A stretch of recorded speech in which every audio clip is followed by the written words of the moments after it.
নমস্কার বন্ধুরা, আমি তানিয়া চলে এসেছি একটা ছোট্ট ভিডিও নিয়ে। সকালবেলা যেমন প্রচণ্ড ব্যস্ত থাকি, সেই ব্যস্ততার মধ্যেও কিছুটা ভিডিও ক্লিপ নিয়েছিলাম, সেটাই তোমাদের সঙ্গে শেয়ার করছি। আর তোমরা জানাও তোমরা কেমন আছো। আমি মোটামুটি ভালো আছি। ছেলের ওইদিকে প্রেসার কুকারে ভাত বসিয়ে দিয়েছি, আর আজকে একটু টিফিন করব, তার জন্য পাস্তা সিদ্ধ করে নিয়েছি। আজকে করব এগ পাস্তা, তার জন্য একটু পেঁয়াজ কুচি করে ভেজে নিলাম, তারপরে তেলের মধ্যে একটা ডিম দিয়ে ভালো করে পেঁয়াজের সঙ্গে মিশিয়ে ভাজা ভাজা করে নেব। তারপরে দিয়ে দেব সিদ্ধ করে রাখা পাস্তাগুলো।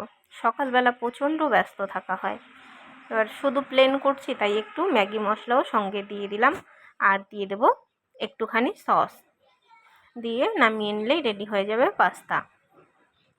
আর ওইদিকে সকালবেলা জানোই বাসি কাজ তো কম থাকে না, এদিকে ছেলেকে নিয়ে স্কুল যেতে হয়। তারপরে সকালবেলা উঠে টেবিলটাকে মুছে নিলাম, নিয়ে চেয়ার ফেয়ারগুলো গুছিয়ে নিলাম, কারণ রাতে খেয়ে তো সেইভাবে গোছানো হয় না, কারণ আমাদের খেতে খেতে অনেকটা রাত হয়ে যায়। তারপরে ছেলে টিফিনটা রেডি করছি, আর ওইদিকে ছেলেকে তুলেছি, ও বইটা গোছায়নি, বললাম সকালবেলা বইটা গুছিয়ে নে। রোজ বলা হয় যে রাতে গুছিয়ে নে, কিন্তু গোছায় না। আর দিয়ে দিলাম দুটো খেজুর, আর আগের দিন যে মেলায় গেছিলাম সেই মেলা থেকে আনা জিলেপি দিয়ে দিলাম দুটো, কারণ ও জিলাপি খুব ভালোবাসে। ওই শেষ পাতে মিষ্টি মুখটাও হয়ে যাবে। তারপরে আজকে ওর বাবা গেছিলো, আমার যেতে হয়নি। তারপরে আমি একটু ওর বাবার জন্য ছাতু গুলছিলাম, ওর বাবা আবার পেঁয়াজ লঙ্কা দিয়ে ছাতুটা খেতে খুব ভালোবাসে, তাই ও দিয়ে চলে এসছে, তাই আমি একটু ওকে ছাতু গুলে দিচ্ছি। আর তোমরা কে কে এইভাবে খাও আমাকে কিন্তু কমেন্ট করে জানিও। আমার কিন্তু লেবু দিয়ে আর বিট নুন দিয়েই ভালো লাগে। তারপরে ওইদিকে ভাত আর ডাল বসিয়ে দিয়েছি। আর বাড়ির সামনে দিয়ে লোটে মাছ যাচ্ছিলো, লোটে মাছ যেমন আমারও ভীষণ প্রিয়, ছেলেরও ভীষণ প্রিয়, তাই বললাম একটু লোটে মাছ রাখবা। তারপর বাবা গিয়ে কিছুটা লোটে মাছ রেখেছে। আজকে একদম সিম্পল রান্না করব। ওইদিকে ডাল আর করছি হচ্ছে কাঁকরোল আর পটল ভাজা, কারণ ওর বাবা কাঁকরোলটা খেতে চায় না, তাই আমার জন্য কাঁকরোল আর ওর বাবার জন্য করছি পটল। ছেলে কাঁকরোল পটল কোনোটাই খাবে না। আর এদিকে লোটে মাছগুলো রাখা হচ্ছে, যেহেতু লোটে মাছ কেটে দেয় না, আর বাড়ির থেকে রাখা হয়েছে তো আরও কেটে দেয় না, বাজার থেকে আনলে তাও কেটে নিয়ে আসে।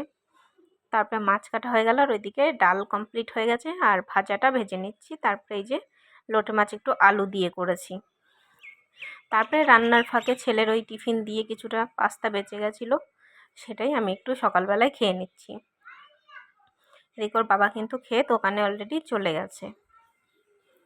আর এখানেও একটা জিলাপি ছিল, সেই জিলাপিটাকেও আমি খেয়ে নিলাম, কারণ সকালবেলা আর আমি ভাত টাত কিছু খাবো না। তারপরে দেখো রান্নাবান্না কমপ্লিট হয়ে গেছে, বাসন ছিল বাসনগুলো মেজে নিচ্ছি, কারণ রান্নাবান্নার পরে বেশ অনেক বাসনই হয় কিন্তু। আর আমি যেহেতু নিজের কাজ নিজেই হাতে করি, কোনো হেল্পার নেই, সেহেতু সবটাই আমাকে করতে হয়।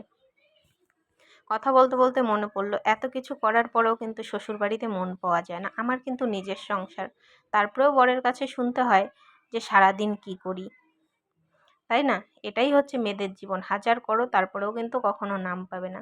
তবে আমার ভিডিওটা আজকের মতো এই পর্যন্ত। যদি ভালো লাগে একটা লাইক করো, কমেন্ট করো, শেয়ার করো, আর আবার দেখা হবে অন্য কোনো ভিডিওতে।